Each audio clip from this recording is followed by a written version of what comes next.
On est à Saint-Sevé, un petit village des Landes.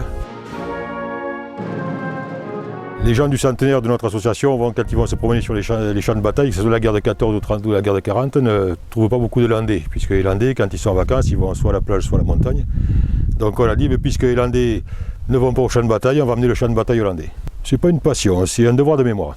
C'est pas la même chose. La passion, c'est aller sur les champs de bataille et regarder ce qu'ils ont vécu, comment ça s'est passé. Le devoir de mémoire, c'est apporter ce qu'ils ont vécu aux jeunes générations. C'est pas une passion de la guerre, c'est une passion du devoir de mémoire.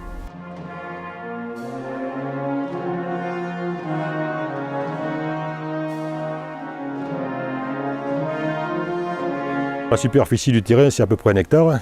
On a commencé les travaux en octobre l'an dernier. On avait besoin d'un support pédagogique, donc on a pris un plan de champ de bataille existant à la haute chevauchée, à côté de Verdun. On a pris un petit morceau de tranchée qu'on a reproduit, tout simplement.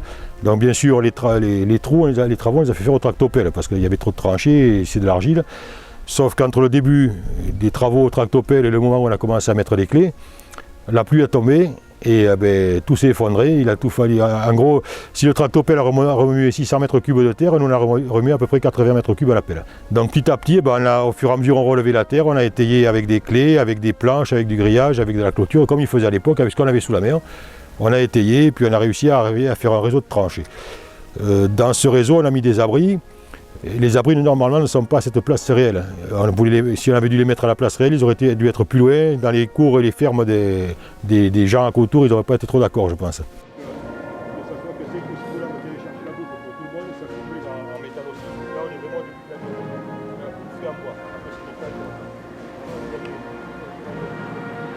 Ici, vous avez du réseau Ribar. Ce réseau, à part ce morceau, ça a 100 ans, ça vient de Verdun.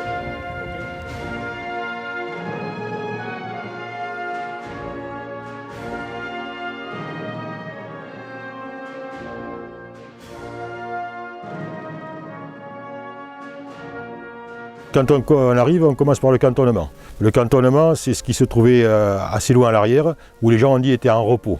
Repos tout relatif, mais où ils étaient en repos. Essentiellement, c'était bien souvent dans des villages, normalement, des villages qui étaient abandonnés ou des granges comme ça qui étaient abandonnées.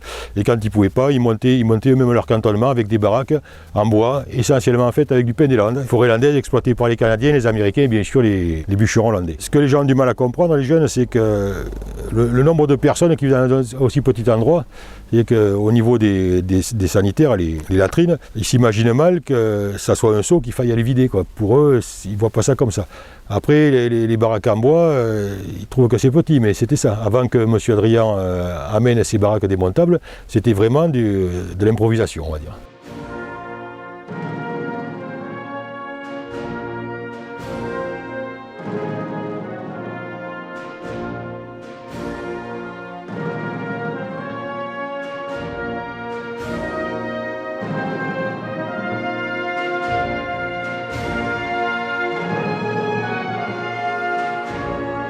C'est en lien avec le programme de 3e en histoire, puisqu'on étudie la Première Guerre mondiale, les guerres de position, etc.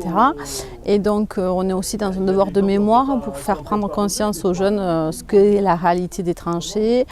Ce matin, on a eu l'intervention de Nathalie Baudry qui a retracé les paroles d'un poilu, Joseph Grassi, justement du Pays Basque. Et donc cet après-midi, on est ici pour visiter cette reconstitution. Ça leur permet de voir, par exemple, les dortoirs, des lieux, de la vie courante. Je pense qu'ils vont plus le retenir. En cours d'histoire, on voit juste la reconstitution sur papier, tandis que là, on y est vraiment, on voit la boule, la vie dure des poilus. C'était assez dur pour eux quand même de ne pas voir la famille pendant plusieurs années, peut-être se dire mourir et tout ça. Je pense que c'est assez...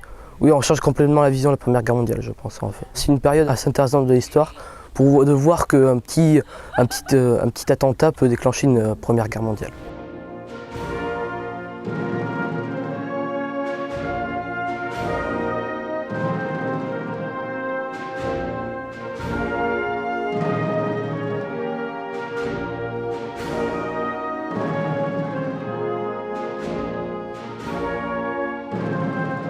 Il faut bien se dire qu'à l'époque, un soldat, c'était marche ou crève, comme on disait. S'il avait de la paille pour dormir, c'était bien, mais bien souvent, il se mettait partir directement sur la terre nue et il dormait comme ça. Il ne fallait pas qu'il se plaigne parce qu'ils avaient un toit au-dessus de la tête. Voilà, c'était comme ça. L'officier était mieux traité. Un officier, souvent, il allait à cheval, parce qu'un officier qui marche, il se fatigue, et un officier qui se fatigue, il ne peut plus donner l'ordre correct parce qu'il ne pense plus comme il faut. C'était la doctrine de l'époque. La troupe, le troupier, lui, il marche, là où il s'assoit, il dort là, il mange là, et puis voilà, il se débrouille. Mais on a essayé quand même de reproduire le plus fidèlement possible l'état d'esprit de l'époque. Voilà. Il n'y a pas d'électricité, il n'y a pas d'eau courante, il n'y a rien. C'est ouvert à tout public. Mais on a fait essentiellement ça pour faire passer ça auprès des élèves. Plus on a d'élèves, plus on est récompensé. Après, quand le public vient, qui nous félicite pour le travail accompli, c'est sûr qu'on est content. Mais personnellement, moi, je suis plus content quand j'ai des classes qui viennent, parce qu'au moins on peut vraiment faire passer le devoir de mémoire.